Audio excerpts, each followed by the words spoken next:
ദൈവതിരുനാമത്തിന് മഹത്വം. സ്നേഹം നിറഞ്ഞ പ്രിയ ദൈവമക്കളെ, ജനനവും വചനവും എന്ന ജനനപ്പെരുന്നാൾ വചനവിചാരങ്ങളുടെ 3-ാമത്തെ ദിവസത്തിലേക്ക് എല്ലാവരെയും പ്രാർത്ഥനാപൂർവം സ്വാഗതം ചെയ്യുകയാണ്.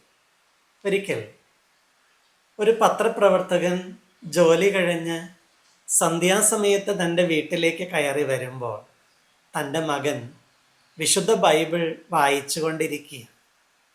അയാൾ കേൾക്കുന്നത് ഇങ്ങനെയാണ്: പത്രത്തിൽ അവർക്ക് ഇടം കിട്ടിയില്ല. അയാളുടെ മനസ്സിൽ പുഞ്ചിരി വീണു.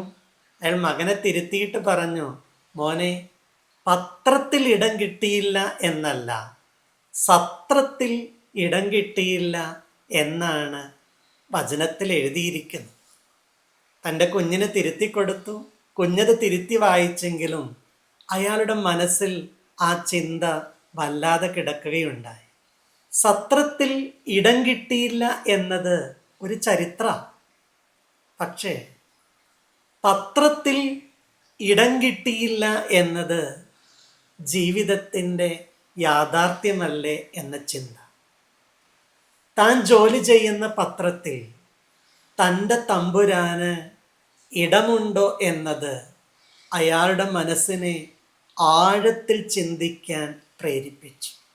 യേശുവിന് പിറക്കാൻ സത്രത്തിൽ ഇടം കിട്ടിയില്ല എന്ന് അനേക ആവർത്തി നമ്മൾ പറഞ്ഞാലും ഏറ്റുചൊല്ലിയാലും പ്രസംഗിച്ചാലും അതൊരു ചരിത്ര സംഭവമായിട്ട് നിലനിൽക്കുമ്പോൾ, വ്യക്തിപരമായ എൻ്റെ ജീവിതത്തിൽ അനുദിന ജീവിത യാഥാർത്ഥ്യങ്ങളിൽ ദൈവത്തിന് ഇടമുണ്ടോ എന്ന് ആത്മശോധന നടത്തുന്നത് അനുഗ്രഹകരമായിരിക്കും.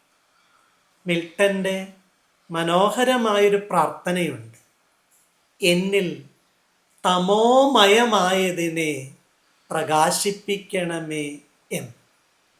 ഇലൂമിൻ what is darken in me.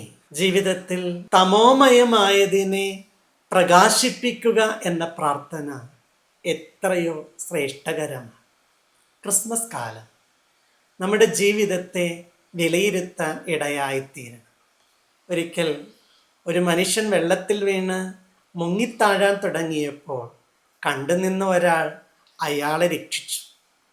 വലിയ ധനാഢ്യനായിരുന്നു വെള്ളത്തിൽ മുങ്ങിത്താഴാൻ പോയതെങ്കിലും രക്ഷിച്ചു കഴിഞ്ഞപ്പോൾ കരയിൽ കയറിയിട്ട് രക്ഷിച്ച മനുഷ്യന് അയാൾ വളരെ ചെറിയ നാണയത്തൊട്ടുകളാണ് കൊടുത്തത്. പണമൊന്നും കൊടുത്തില്ലേലും അയാൾക്ക് വിഷമം ഉണ്ടാവില്ലായിരുന്നു. പക്ഷെ വളരെ ചെറിയ നാണയത്തൊട്ട് കൊടുത്തപ്പോൾ അയാൾക്ക് വലിയ വിഷമം തോന്നി. കണ്ടുനിന്ന മറ്റൊരാൾ പറഞ്ഞു, മോനെ, സങ്കടപ്പെടണ്ട, അയാളുടെ ജീവന്റെ വില നിനക്ക് തന്നു എന്ന് കരുതിയാൽ മതി. സ്വന്തം ജീവന്, ജീവിതത്തിന് നമ്മൾ എത്രമാത്രം വില കൽപ്പിക്കുന്നു എന്നുള്ളതാണ് നമ്മുടെ ജീവിതത്തെ വിശേഷതയുള്ളതാക്കി തീർക്കുക. പത്രത്തിൽ ഇടം കിട്ടിയില്ല എന്നുള്ളത് അനുദിന ജീവിതത്തിൻ്റെ, ഞാൻ ഇടപെടുന്ന മേഖലകളുടെ, എൻ്റെ പ്രവർത്തന മണ്ഡലങ്ങളിൽ എൻ്റെ ദൈവത്തിന് എത്രമാത്രം സ്ഥാനം കൊടുക്കുന്നു എന്നതിൻ്റെ ഓർമ്മപ്പെടുത്തലാണ്. എന്നിൽ തമോമയമായതിനെ പ്രകാശമയമാക്കി തീർക്കണമേ എന്ന മിൽട്ടൻ്റെ പ്രാർത്ഥന പോലെ ഈ ക്രിസ്മസ് കാലം നമ്മെ പ്രഭാപൂരിതമാക്കി തീർക്കുവാൻ ഇടയാകട്ടെ എന്ന് സ്നേഹത്തോടെ ഓർമ്മപ്പെടുത്തുന്നു. ദൈവം എല്ലാവരെയും അനുഗ്രഹിക്കും.